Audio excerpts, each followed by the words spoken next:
The grease was already saved before the skillet cooled. Jars lined the cellar shelves like soldiers. Lard, molasses, vinegar, honey, each one a weapon against a winter that did not care whether you were ready. Science finally caught up.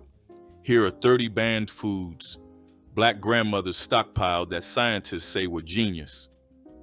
Every Black grandmother kept a coffee can of rendered lard next to the stove, and for decades, the government told her she was poisoning her family. Health officials in the 1960s declared animal fats the enemy, pushing hydrogenated vegetable oils as safer alternatives, the same trans fats now banned by the FDA for causing heart disease. Lard contains 60% monounsaturated fat, the same heart-healthy fat found in olive oil, and has less saturated fat than butter. She rendered it herself after hog killing day, straining hot pork fat through cheesecloth into those old Folgers cans that stayed by the burner until the metal wore thin. You knew her kitchen by the can. You knew her biscuits by the way they shattered when you broke them open. The 2025 dietary guidelines quietly listed animal fats among acceptable cooking fats. She did not need a reversal, she needed the can, and the can never lied. She poured it warm from the pail, and it tasted nothing like what comes in a plastic jug today. Whole raw milk was a staple in rural Black households through the 1950s, drawn from family cows or shared between neighbors who kept dairy goats across the Deep South. The FDA banned the interstate sale of raw milk in 1987, calling it dangerous, but studies published in the Journal of Allergy and Clinical Immunology found that children raised on raw milk had significantly lower rates of asthma and allergies. The milk contained natural lactase-producing bacteria that aided digestion. The same grandmothers labeled lactose intolerant by doctors had been drinking milk just fine for years. She skimmed the cream for butter, let the rest clabber for baking, and wasted nothing. When the cow was gone, the milk changed, and so did the mornings. It came in tins so heavy a child needed both hands to carry one, and it sat on the shelf like medicine because that is exactly what it was. Blackstrap molasses, the thick, dark, almost bitter final extraction of sugarcane processing, was stockpiled by the gallon in Black kitchens from the 1930s through the 70s. A single tablespoon holds 3.5 milligrams of iron, nearly 20% of the daily requirement, plus calcium, magnesium, and potassium. Doctors never recommended it. The sugar industry labeled it waste, but she stirred it into warm water every morning for tired blood, spooned it over biscuits, and baked it into gingerbread, so dense you could taste the cane fields. The Old Ways African Heritage diet now lists blackstrap molasses as a culturally significant source of plant-based iron. She bought it cheap when refined sugar cost more than her grocery budget allowed, and what the world called a byproduct, she called survival. If you opened her freezer, Fatback was the first thing you saw. Thick slabs wrapped tight in butcher paper, stacked like currency. For families across the rural South from the 1930s through the 70s, Fatback was not a luxury. It was infrastructure. Every pot of greens, every skillet of cornbread, every pot of beans started with a piece dropped in to render. The American Heart Association spent decades warning against saturated fats, and Fatback sat at the top of their list. But it is also rich in vitamin D and oleic acid, the same monounsaturated fat praised in avocados. Salt cured and stored in a cool cellar, it lasted months without refrigeration, essential where electricity was unreliable and grocery stores were miles of dirt road away. She sliced it, thin for seasoning, thick for frying, and never let the supply drop below what February required. The hands that unwrapped that butcher paper fed everyone who walked through the door, And when those hands stopped reaching for the freezer, the greens never tasted right again. If Fatback was the daily currency, the country ham hanging in the cellar was a savings account nobody touched until Christmas. Salt curing was a preservation method Black families practiced with precision, rubbing coarse salt into whole hams, packing them tight, and hanging them from cellar rafters where cool air circulated for months. The World Health Organization classified processed meat as a Group 1 carcinogen in 2015, and salt-cured ham landed on the list. But traditional dry curing uses no synthetic nitrates. The salt draws moisture from the meat, creating conditions where harmful bacteria cannot survive, a preservation science that predates refrigeration by centuries. A properly cured ham could hang for a year and come down richer than the day it went up. You knew it was ready by the feel of the surface, not a thermometer. You sliced it thin, fried it in its own fat, and made red-eye gravy with the drippings and black coffee. Before high fructose corn syrup colonized every grocery shelf, Black families in Alabama, Mississippi, and Georgia grew their own sweetener. Sorghum, a West African grain brought to the Americas through the slave trade, was pressed into syrup at small community mills, many Black-owned, and poured into mason jars that lined pantry shelves from harvest through spring. Food historian Michael Twitty documented sorghum as one of the most culturally significant crops in the African American agricultural tradition, tracing it to grain syrups made in West Africa for centuries. Nutritional analysis shows sorghum syrup has a lower glycemic index than refined sugar and contains iron and B vitamins. She drizzled it over cornbread, stirred it into hot water for a morning tonic, and baked it into cakes darker and richer than anything white sugar could produce. When the last Black-owned mills closed in the 1980s, the jars stopped appearing, and a sweetness left the kitchen that no store-bought bottle could replace. The jar sat on the counter in plain sight, and if you did not grow up with it, you did not understand it.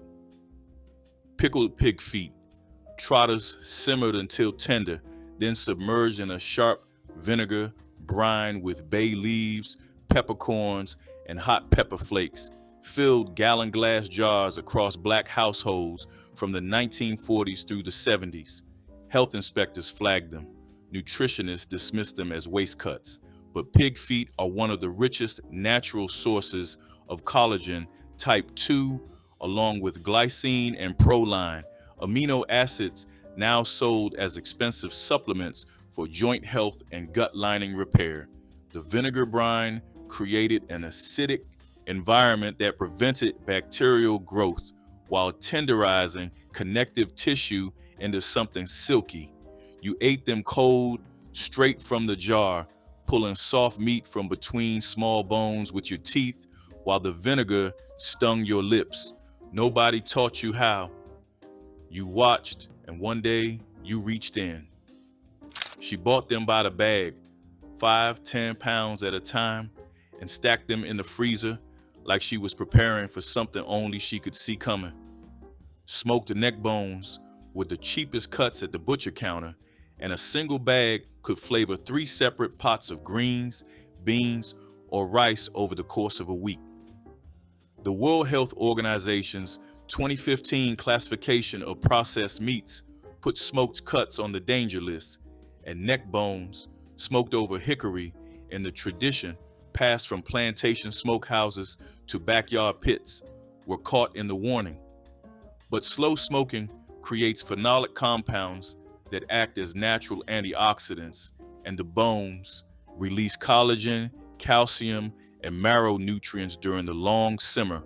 The smoke was the seasoning, the bone was the nutrition, and the grandmother who kept the freezer stocked was the reason nobody went hungry.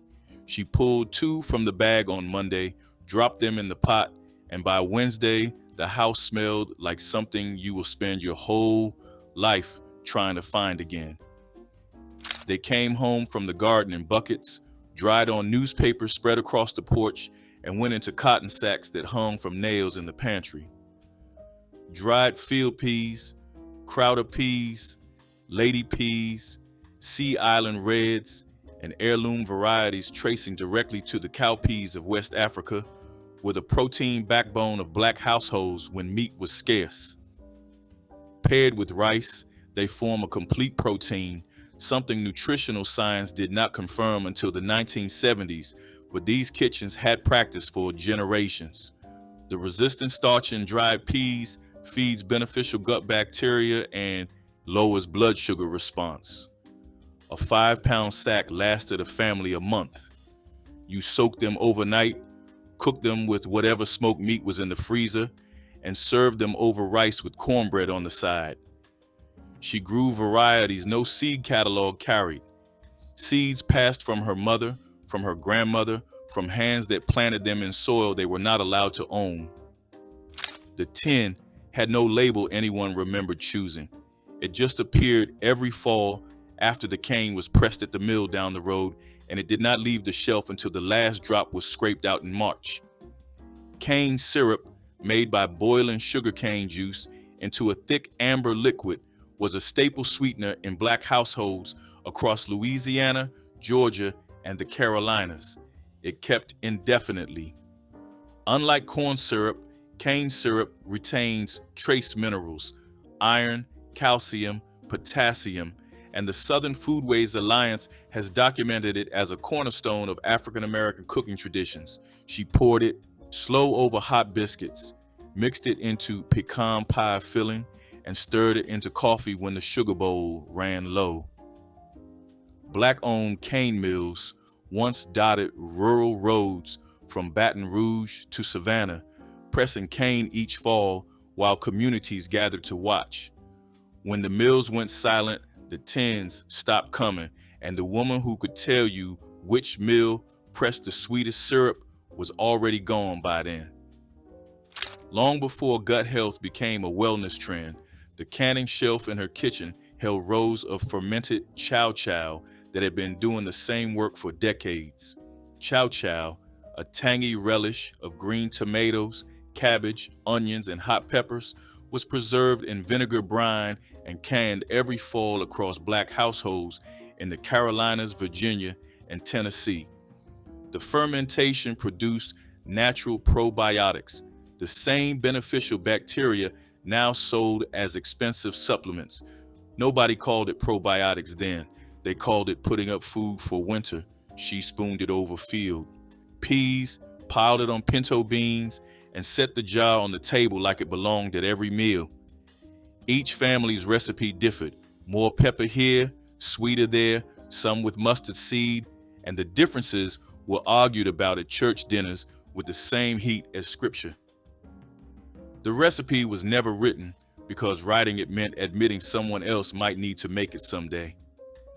The bin sat in the corner like furniture, a square metal container with a tight lid filled with stone ground cornmeal bought in bulk from the local mill. Not the degerminated, bleached cornmeal on grocery shelves today, stripped of its germ, bran, B vitamins, and fiber. Whole ground cornmeal retained every part of the kernel, including nutrients that modern processing deliberately removes for shelf stability.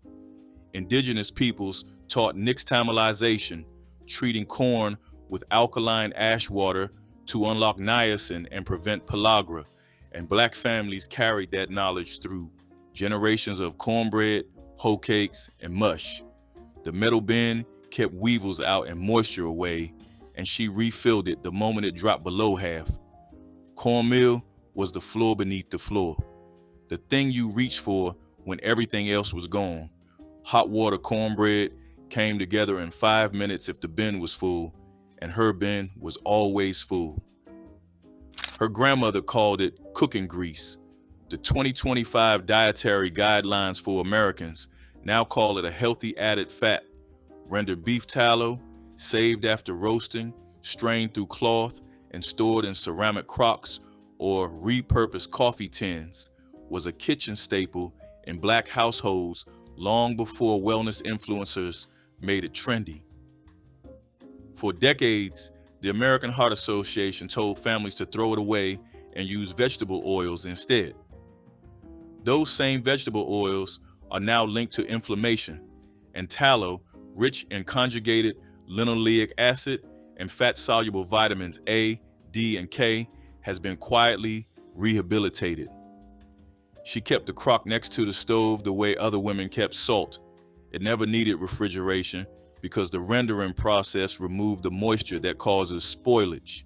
A single roast could yield enough tallow to last weeks for frying, for seasoning cast iron, for greasing baking pans. The crock was ugly, it was always slightly warm, and it made everything taste like someone who loved you had been standing at that stove all day. You could see them before you stepped inside. A string of dried cayenne and bird peppers hanging near the kitchen window, like a curtain made of fire. Drying hot peppers on string was a preservation method practiced across Black households in the South from the 1930s through the 70s, rooted in West African traditions of drying malagueta peppers for year-round use.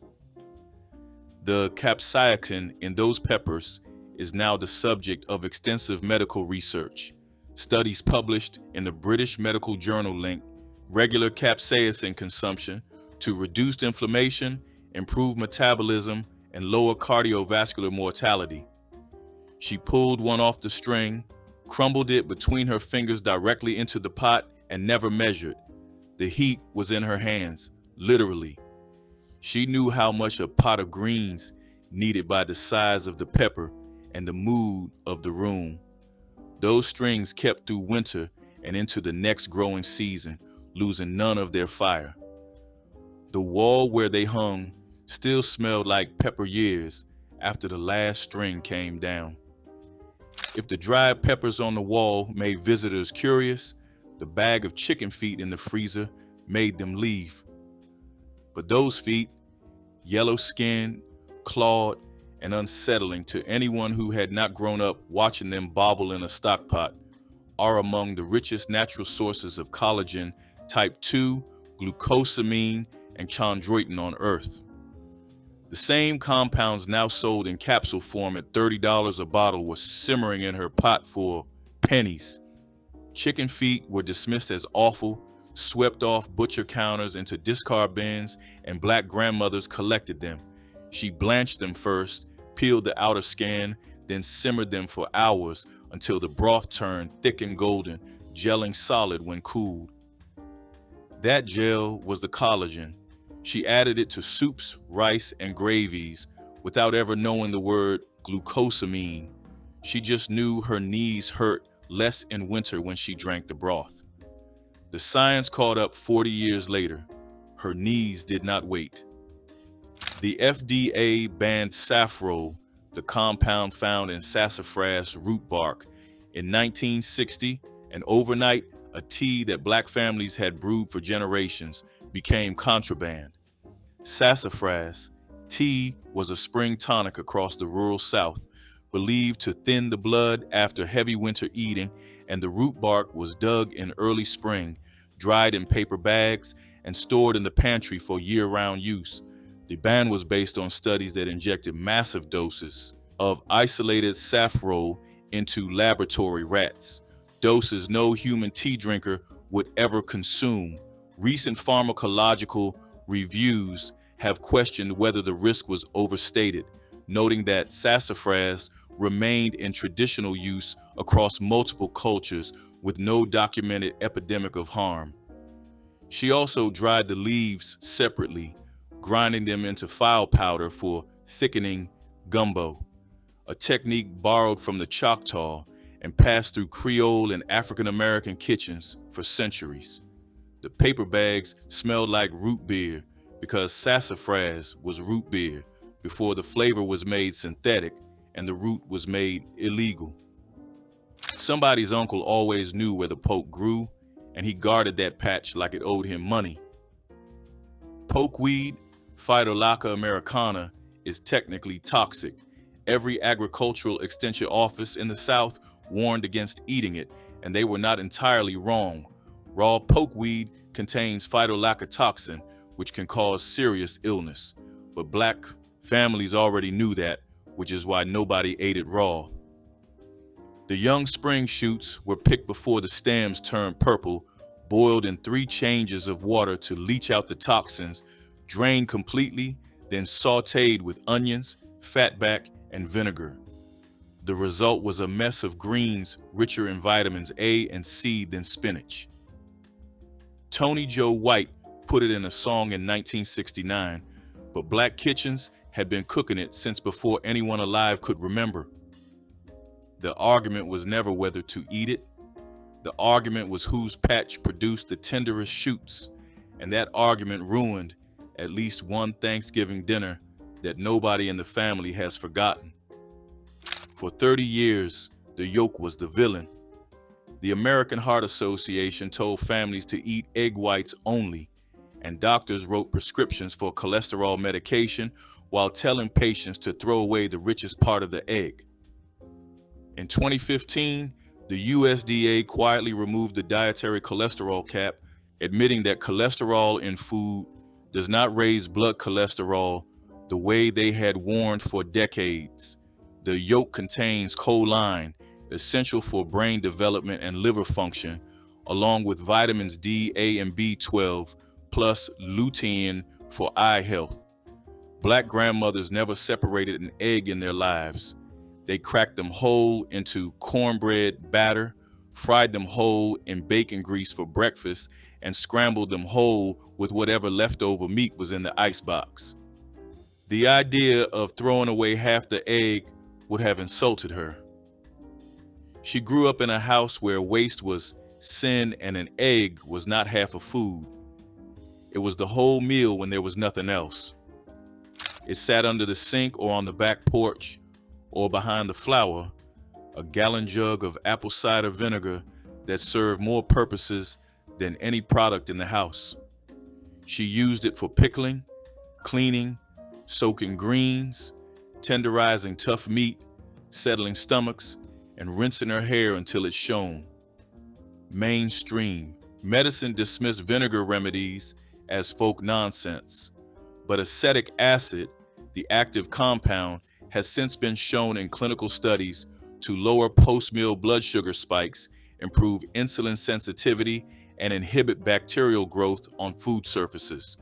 The unfiltered kind, with the cloudy strand of culture called the mother, contained the same probiotic bacteria now marketed in expensive wellness drinks. She bought it by the jug because a jug was cheaper per ounce and never spoiled. When one emptied, another appeared in its place, certain as the seasons. George Washington Carver published over 300 uses for the peanut, and she probably knew 100 more that never made it into a bulletin.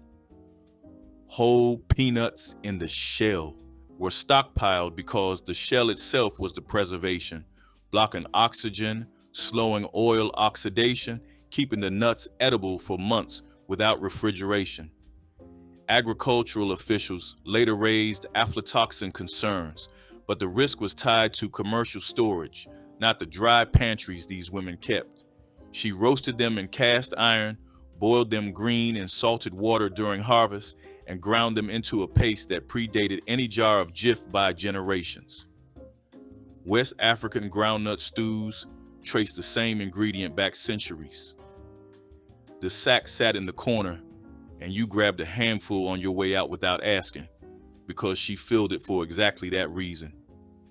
She kept it in mason jars on the highest shelf, and when it crystallized, she set the jar in warm water until it ran clear, never boiling it because heat killed whatever was inside that made it work. Raw honey contains hydrogen peroxide, B-defensin 1, and methyl glyoxal, antimicrobial compounds, so effective that archaeologists have found edible honey in Egyptian tombs 3,000 years old. Pediatricians warned against giving honey to infants, and that warning was correct. Infant botulism is real, but the suspicion extended to adults too, and raw honey was pushed aside for pasteurized versions stripped of enzymes and pollen. She spread it on burns. She stirred it into tea for sore throats. She dressed wounds before the doctor arrived, and they healed clean every time. Some families kept bees. Others traded with neighbors who did. The jar was never empty because honey, unlike everything else in that kitchen, did not need her to replace it. It just waited. If the honey waited on the shelf with patience, the crackling waited in the lard with purpose. After rendering, the crisp golden pieces of pork skin and fat left in the strainer were salted, stored in sealed containers layered with lard and rationed through winter. Crackling was protein. It was collagen. It was the part of the hog that modern nutrition told you to throw away, and it was the part she folded into cornbread batter on Friday nights, turning simple bread into something that shattered under your teeth. Hog Killing Day was a community event. Men handled the slaughter, women handled the rendering, and kids ran between them stealing warm cracklings from the pot. That stolen handful tasted like smoke and salt and something no store sells. The women who rendered the fat are gone. The lard cans are collectibles now, and the crackling cornbread from those kitchens died the same year as the hands that made it. Head cheese, sauce, liver mush. Every name made someone outside the kitchen wince, and every name fed a family for a week. Potted meats made from the head, feet, organs, and scraps left after primary cuts were taken were set in their own gelatin, sealed in crocks, and stored in the cellar. Health inspectors called them unsanitary, but nose-to-tail eating, now celebrated in restaurants charging $40 a plate, was just Tuesday in black kitchens where nothing from the animal could afford to be wasted. The natural gelatin from slow-cooked bones is rich in glycine and proline, the same amino acids sold as collagen powder today. She seasoned the head cheese with vinegar, sage, and cayenne, pressed it into a mold, and sliced it cold for sandwiches. You either grew up eating it or you did not. There was no middle ground, and the ones who grew up on it still reach for it in dreams.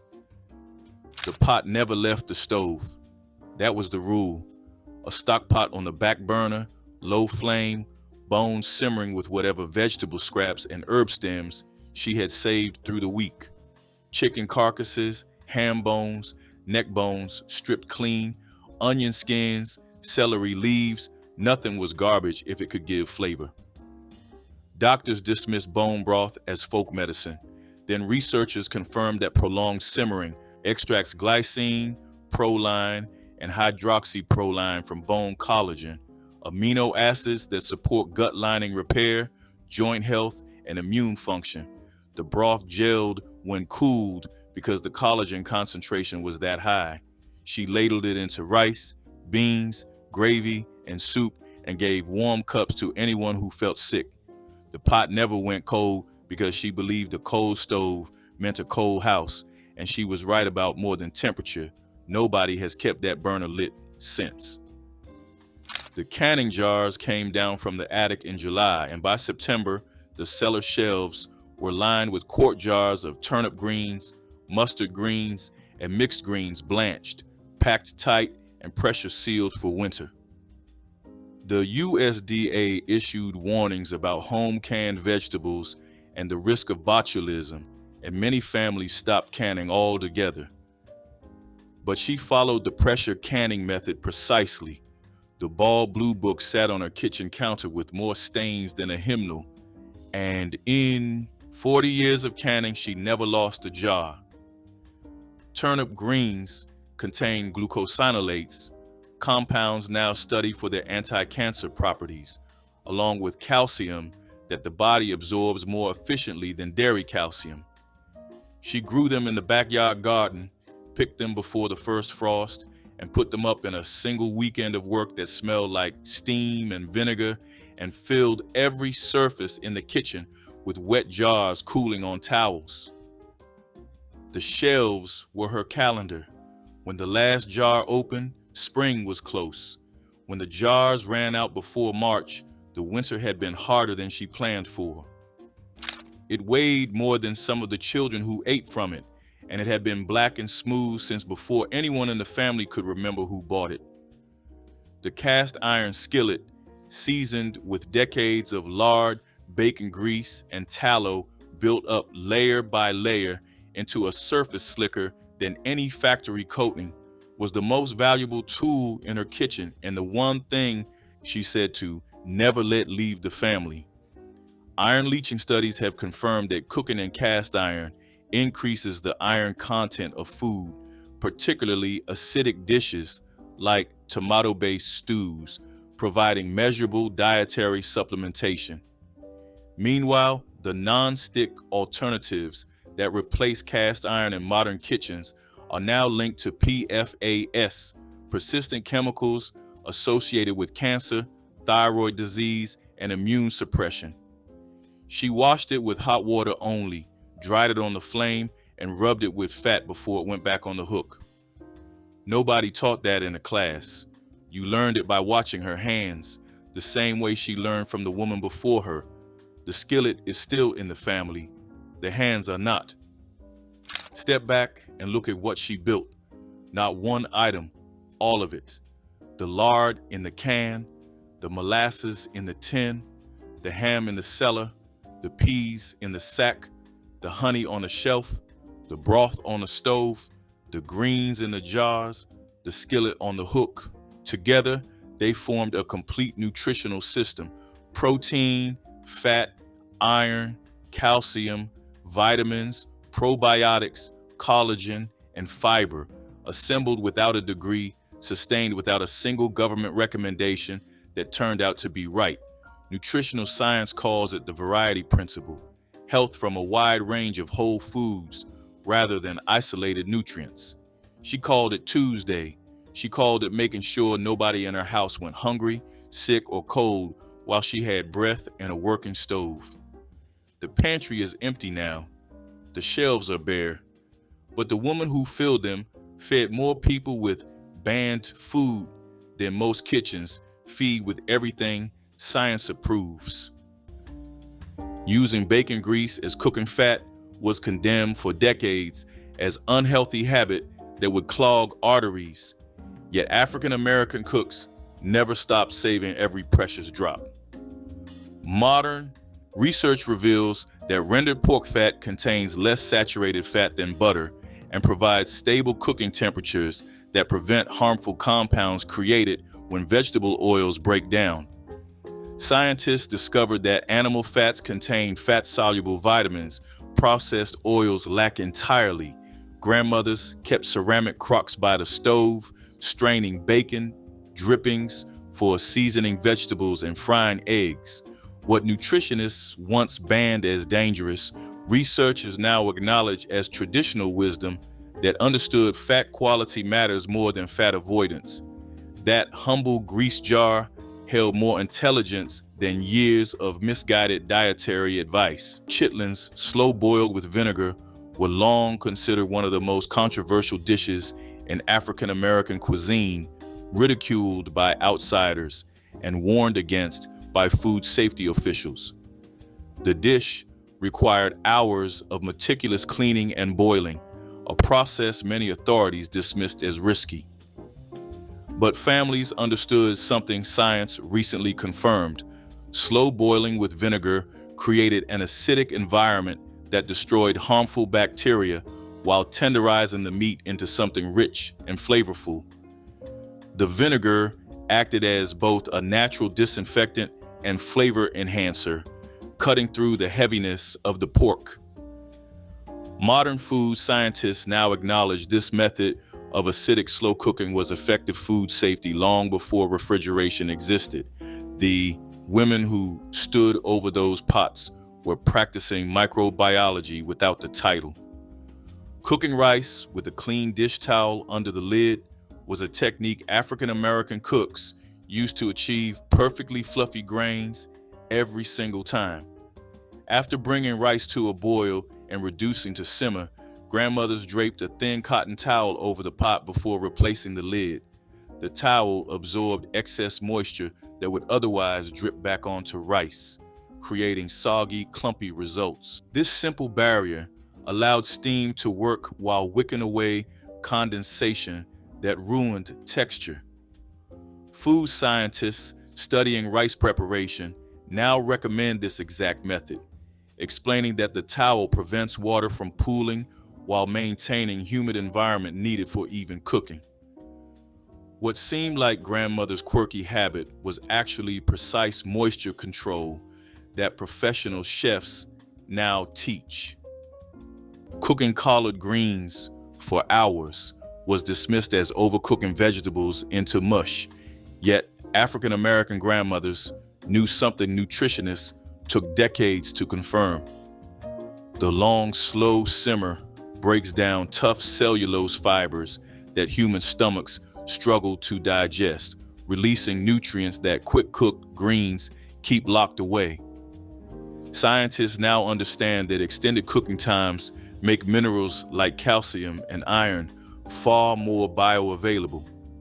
Families gathered around pots that simmered all Sunday morning, filling kitchens with that unmistakable aroma of greens seasoned with smoked meat. What seemed like patience born of tradition was actually sophisticated food science, practiced without laboratories. Those hours at the stove created meals that nourished in ways fast cooking never could. Sassafras, tea, and filet powder were staples in African American kitchens, especially in Creole communities where ground sassafras leaves thickened gumbo and brewed root bark made a fragrant tea. In the 1960s, the FDA banned sassafras oil after studies linked saffron to liver damage in rats. The ban criminalized a tradition that had nourished families for centuries, but modern researchers revisited those findings and noted the doses given to rats were astronomically higher than normal cooking use. The sassafras leaves in filet powder contain almost no saffron, and homemade tea was far too diluted to pose real risk. Scientists now recognize sassafras also contains anti-inflammatory and antimicrobial compounds supporting immune health.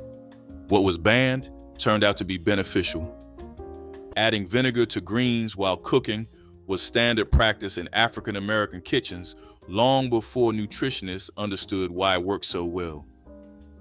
A splash of apple cider or white vinegar went into the pot alongside collards, turnip greens, or mustard greens as they simmered with smoked meat. The acid broke down tough fibers, making leaves tender faster while preserving vibrant color. More importantly, vinegar increased the bioavailability of iron and minerals locked inside the greens, allowing bodies to absorb more nutrition. Modern research confirms acidic environments help convert non-HME iron into forms the body can use. This simple hack turned affordable leafy vegetables into nutritional powerhouses that sustained families through hard times. Cooking with cast iron skillets was standard practice in African American kitchens long before scientists discovered the pans actually fortified food with dietary iron. Research confirms that acidic foods like tomatoes and greens cooked in cast iron absorb significant amounts of the mineral, helping prevent anemia in communities with limited access to red meat. Those heavy black pans passed down through generations were doing double duty as cookware and nutritional supplements. Grandmothers seasoned their skillets with lard, building layers of natural non-stick coating that modern chemists struggle to replicate safely. What seemed like stubborn attachment to old equipment was actually health intervention disguised as tradition. Scientists now recommend cast iron cooking for the same benefits Black cooks enjoyed for centuries. Salted and smoked meats for preservation were essential survival techniques in African American households long before refrigeration existed.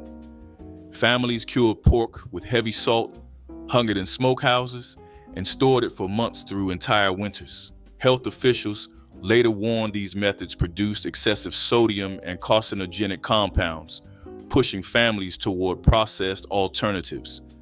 But recent science re-examined traditional smoking and found that coal smoking at low temperatures produced far fewer harmful compounds than industrial processing. The salt in-home curing acted as a natural antimicrobial without chemical additives found in modern deli meats. Scientists now acknowledge traditionally smoked meats were safer and more nutritious than factory replacements. Putting a penny in the pot to keep greens green seemed like pure superstition to anyone outside African American kitchens, yet the technique actually worked through basic chemistry. Older copper pennies dropped into simmering greens released trace copper ions into cooking liquid. These ions interacted with chlorophyll molecules, stabilizing their structure and preventing color from turning dull olive during long cooking. Grandmothers noticed greens stayed vibrant and appetizing even after hours of simmering with ham hocks. Modern food science confirms copper does preserve chlorophyll, which is why commercial processors use copper compounds as color stabilizers. This hack proved that observation and experimentation in home kitchens could discover truths laboratory science would later validate. Poke salad greens were a springtime tradition in African American households across the rural South, gathered wild from fields when fresh vegetables were scarce. Health officials warned against eating pokeweed for decades, calling it toxic. And they were partly right. Raw pokeweed contains compounds that cause illness. But Black families already knew that, which is why the greens were always boiled in multiple changes of water before being sautéed with onions and fatback. This process removed the harmful toxins while preserving impressive nutrition. Scientists now confirm that properly prepared poke salad is rich in vitamins A and C, iron, and antioxidants that rival cultivated greens. The knowledge of safe preparation was passed through generations of women who understood botany through practice. Soaking beans with baking soda overnight was a technique passed down through generations of African American cooks who understood something science would take decades to prove. Grandmothers added just a pinch of baking soda to soaking water, letting dried beans sit until they softened and swelled. The alkaline environment broke down complex sugars in bean skins that caused digestive discomfort while reducing cooking time significantly. Modern food scientists confirmed that elevated pH weakens pectin in cell walls, allowing water to penetrate faster and heat to distribute evenly. This simple addition transformed tough dried beans into silky digestible protein that fed entire families affordably. What was once dismissed as old wives' tale is now recognized as practical chemistry. Soaking dried beans overnight was a ritual African American cooks performed religiously, though food scientists once insisted the practice was unnecessary habit. Research now confirms that overnight soaking reduces compounds called oligosaccharides that cause digestive discomfort while decreasing cooking time and improving nutrient absorption. Scientists discovered that soaked beans retain more minerals and produce creamier textures because water penetrates tough outer skins before heat is applied. Grandmothers would set their beans to soak before bed, knowing morning would bring a pot ready for slow cooking with ham hocks. The practice also reduced phytic acid that blocks mineral absorption. What seemed like simple kitchen routine was actually sophisticated food preparation that maximized both nutrition and digestibility. Cooking with lard and animal fats was the backbone of every African American kitchen before health officials declared war on it in the mid-20th century. Families rendered their own lard from hog fat, storing it in tin cans and using it for biscuits, fried chicken, and pie crusts. The fat gave food a richness that vegetable shortening could never match. When government guidelines pushed margarine and hydrogenated oils as healthier, traditional fats were labeled dangerous. But recent studies reversed that verdict, showing natural lard contains less saturated fat than butter and none of the trans fats in processed substitutes. Scientists now recognize that animal fats Black grandmothers relied on were more stable for frying and carried fat-soluble vitamins. What was dismissed as backward turned out to be nutritionally sound. Saving bacon, grease in a coffee can by the stove was a ritual in African American kitchens that outsiders sometimes viewed as unsanitary or old-fashioned. Every morning after frying bacon, grandmothers carefully strained rendered fat through cheesecloth into a dedicated container, building up a supply of cooking gold.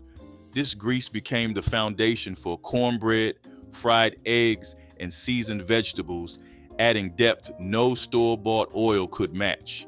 Food scientists now recognize that properly strained bacon grease, kept at room temperature, remains safe for weeks because rendering removes moisture where bacteria thrive. The fat also contains oleic acid, the same heart-healthy compound in olive oil. What critics called primitive was actually brilliant preservation. Those pantries went quiet, but the proof is still in the science. Like and subscribe if her kitchen fed you better than any textbook.